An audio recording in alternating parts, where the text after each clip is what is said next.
Bem-vindos mais uma vez. Nós estamos agora seguindo parte do nosso curso de propulsão elétrica veicular.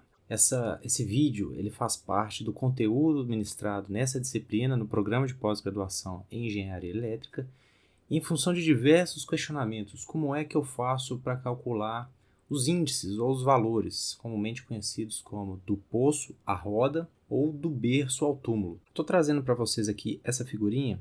Ela está nessa publicação aqui do Life Cycle Energy.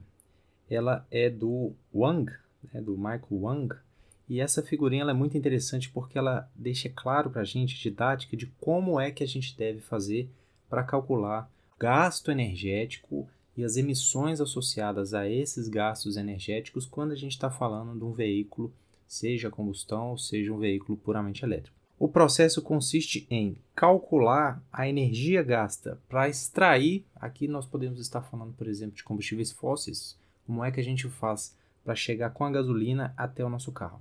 Primeiro passa para o processo de extração. Esse processo de extração ele tem um custo energético e aonde que eu vou encontrar essas informações? Literatura.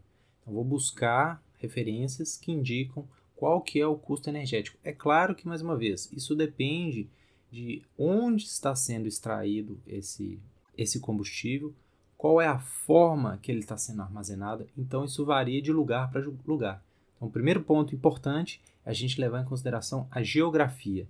Dependendo de onde esse carro estiver, dependendo do acesso que ele tiver ao combustível, o gasto energético ele pode ser maior ou não. Como assim? Vamos imaginar uma situação onde eu extraí o meu óleo cru, o petróleo, e aí eu levo para a minha refinaria. Essa refinaria está quão longe do meu poço? Será que eu tive que fazer esse transporte por caminhão? Será que eu tive que embarcar isso no navio? Será que não? Uma linha de trem está disponível e rapidamente esse óleo ele consegue chegar à refinaria. Tudo isso tem um gasto energético. Mais uma vez, nas referências, na literatura, a gente consegue levantar essa informação. Nós temos então o transporte do nosso combustível, a gasolina ou o próprio diesel, para a bomba de combustível e na bomba de combustível ela chega até o nosso carro. Para analisar a eficiência do poço à roda, é isso que nós temos que fazer, analisar cada uma dessas eficiências individualmente. Beleza, e como que a gente faz então do berço ao túmulo? Primeiro a gente considera o material cru, aqui a gente pode incluir ou não a questão de reciclagem, é muito importante incluir o processo de reciclagem. Temos o processo de um gasto energético de fabricação, qual é a matriz base utilizada para fabricar as partes do veículo, seja o aço, seja o motor, seja a bateria, no caso dos veículos elétricos, ou até questão de roda e assim por diante. Percebam que isso realmente é uma contextualização muito genérica. Não existe um valor mágico que a gente possa aferir para todos os veículos. Dependendo da região, qual é a matriz, por exemplo, se a gente estiver falando do Brasil, a nossa matriz ela é predominantemente renovável em função das fontes hidráulicas. Porém, em países como o Japão, países como a China, baseado no carvão. Logo, a matriz deles, ou seja, quando a gente faz essa análise do berço ao túmulo, o processo de emissões por parte da fabricação, ele também tem uma contribuição maior.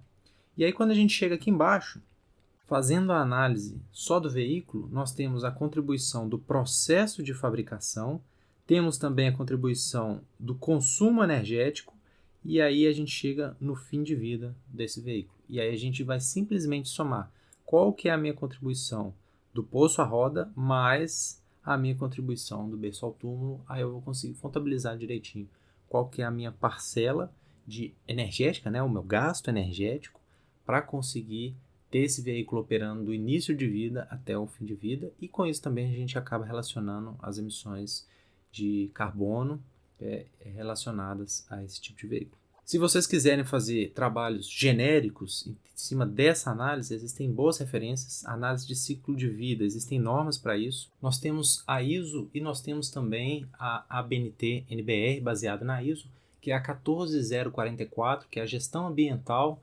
avaliação do ciclo de vida, requisitos e orientações, e nós temos também a 14040, que relaciona a avaliação ambiental do ciclo de vida, princípios e estrutura.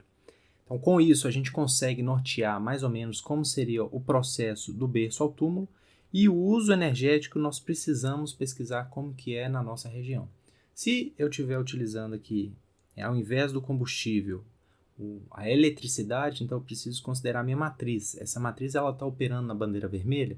Se ela estiver operando na bandeira vermelha, então tem que considerar a inserção de fontes térmicas. E com isso a gente tem uma contribuição maior de emissões e o gasto energético ele é muito maior, porque agora nós não temos mais uma matriz renovável, então nós temos uma parcela para extrair o óleo para depois ir para a geração de eletricidade, para depois voltar para o nosso veículo. Tá? Ainda assim, né, em linhas gerais, o que a gente percebe?